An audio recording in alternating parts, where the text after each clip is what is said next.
Good morning, ladies and gentlemen. I'm meadsy69. Welcome back to the channel. In today's video, we are going to compare the M6-YOH to the M6-YOH. Basically, the M6-YOH has two different guns, a 2-shot autoloader and a 3-shot autoloader. Now, we've got blitz stars up so we can compare both guns, the first being the 2-shot, the second being the 3-shot. So the 2-shot, 2,544 DPM. However, the 3-shot, just over 3,000 DPM. Oh, excuse me for that. The penetration is more on the 3-shot as well. Of course, the alpha is less, as it is going to be, but the rate of fire, the reload is all more on the 3-shot. Now, I've always been the one for the 2-shot. I've always loved the 2-shot because you can get out 900 damage in the space of a second, but that is still 900 damage in a magazine. However, the 3-shot is the same.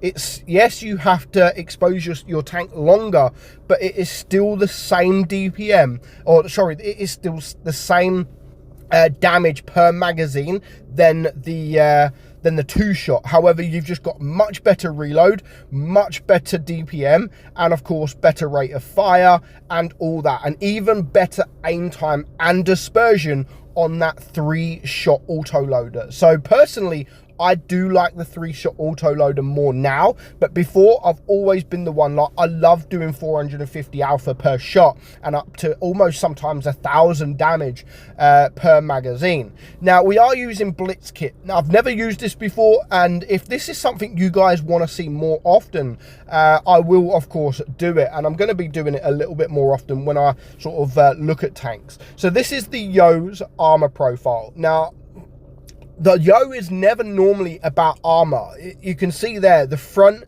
it doesn't have fantastic hull. It does have a good turret, good gun mantlet if you're looking directly at a tank. Now, this is looking at from an IS-7. So an IS-7 looking at the YOH, from certain angles, that front plate is actually very, very weak. Of course, it does have two massive hatches on top as well that are also very, very weak. So the YOH is never really about armor. You're not going to bounce too many shots, and as you can see from the side, the rear, it is actually very, very weak. So that changes the way you play the YOH.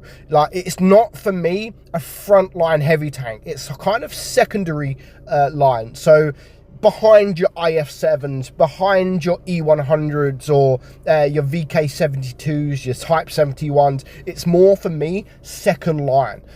Wait for the tank in front to take the shot, then sort of move forward, get your reload out or get your magazine out, and then sort of move back a bit. That's how I like to play the tank. Of course, it all depends on the situation, all depends on your team, etc, etc. So we're going to have two games, of course, one with the 2-shot, one with the 3-shot. So the 2-shot, I do decide to go left. Now, there isn't any medium tanks on this team, which is why I did decide to go left to see if we can spot anything this side of the map. Now, of course, I don't want to go as far forward as I am. I do spot a couple of tanks, and as you can see there, 2 shots out, and we've managed to do less than 900 damage. Now, I do sort of stop myself. I do have the team behind me. If you look at the minimap, there's 3 of us all around the B area, but I decide not to go left because I don't want the right side to get overrun. You know, if there's 3 of us this side, I don't want the red team to rush my guys on the right side. So I do want to try to get some shots off that side. Now, I do mess up, forgot there's a Death Star there, and I do lose a massive chunk of my XP. So yeah, of my hit points, sorry.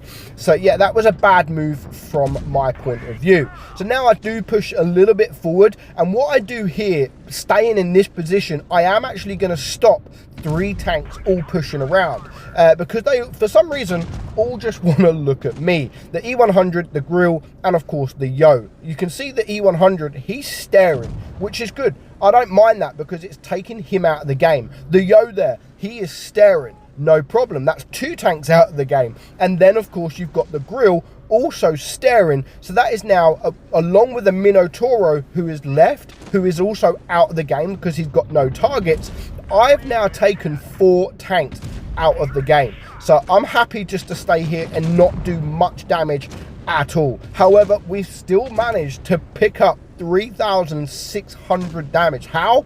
I don't know. But you manage to do that when you are driving these auto loaders. And before you know it, our green team has totally pushed on the right side. They've taken care of things. And again, we've managed to clear it very, very quickly. 4,300 damage, you know, and that's the thing with these auto loaders and auto reloaders. You can soon pump up damage and you don't expect how much damage you actually pump up. Even though it feels like I've done nothing, I've still done 4,300 damage. So the 2-shot is still good. I'm not going to say it's not good, but personally, I do prefer the 3-shot because I think you're just losing too much DPM. If you had a less reload on your 2-shot, but 500 DPM to lose just by changing guns, like that's a big amount. And not only are you losing DPM, but you're also losing aim time, you're also losing dispersion, and you're also losing penetration. For me, that's a lot to lose just for a little bit more alpha. And in hindsight, yes, you're doing 450 alpha, but you're still only doing 900 per magazine, which is the same as the 3-shot anyway. So personally, I like the 3-shot. I would recommend the 3-shot because you're just otherwise losing too many other things. So now we drive the 3-shot.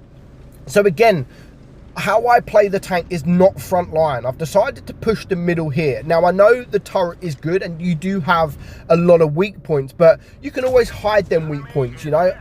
Back up, or you can lift your gun up, and if you move around, it does make the weak points harder to hit. I don't try to sit there in one position. I'm always trying, as you can see here with the Death Star, just backing up and hiding my turret as much as I can. And if I can't hide the turret, then I'm just sort of moving backwards and sideways just to make it a bit more difficult for them to penetrate them weak points. So as I've said as well, with the armor profile, if I was to have pushed right, I would be front line, and front line is not what I want to be in this tank because I'm just going to get penetrated by absolutely everyone. So sometimes I'll go middle, sometimes I'll go with your mediums. I'll always try to go, it depends on your team and it depends on your map.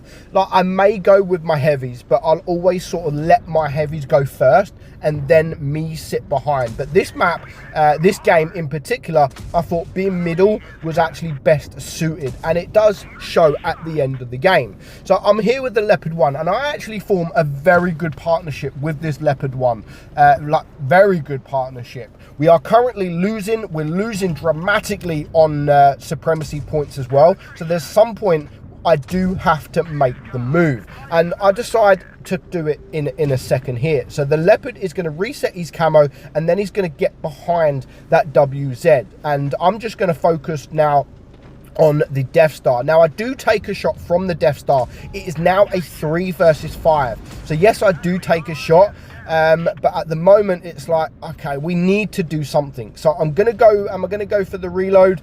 Yes, I am very soon.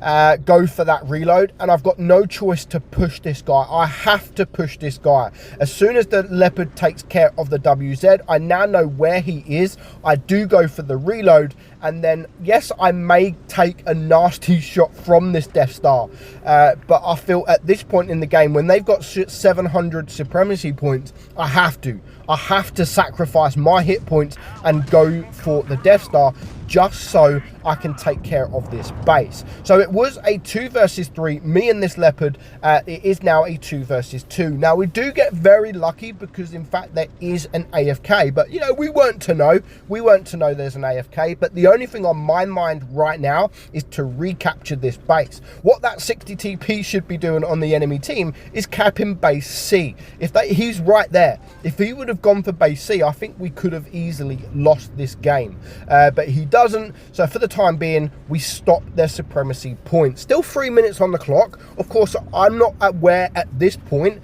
that they do have an AFK. So I'm still playing this as if I am a one-shot. And I pretty much am a one-shot to this 60 TP. So I want to let my leopard do the work, basically. He's got the hit points, he's the quick tank, and he does just that. He opens up the AFK. So of course, for now, I want to take care of that AFK because the 60 TP is now capping base C. So their supremacy points is now keep going. So I want to clear this Kranwagen as soon as possible, and with my 3 shots, my 3000 DPM and the Leopard's 3600 or 3700 DPM, we can actually take care of him quite quickly. So my damage at the moment is 4.8k damage. Of course, I'm still hiding from the 60 TP, and I'm just going to steal the kill at the end there to get my 3rd kill, and again to bring their supremacy points down. So at this point, it's a 2 versus 1.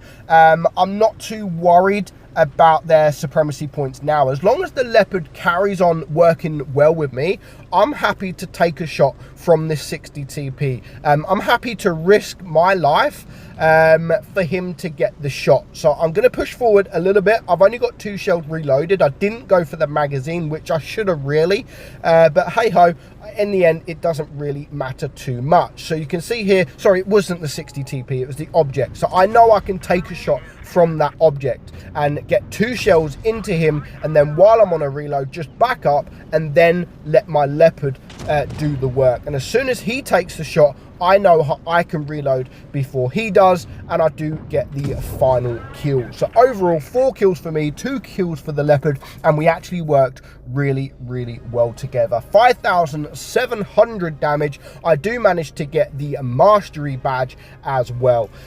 So yeah, that is the M-VI-Yoh. I prefer it with the 3-shot. I would recommend it with the 3-shot, but how you play it, how you want to play it, what gun is totally up to you. What gun do you prefer? Let me know in the comments below. But for now, hope you enjoyed today's video. There may not be a video for a week or so because today my baby is being born. So enjoy, guys, and I'll catch you all soon. Bye-bye.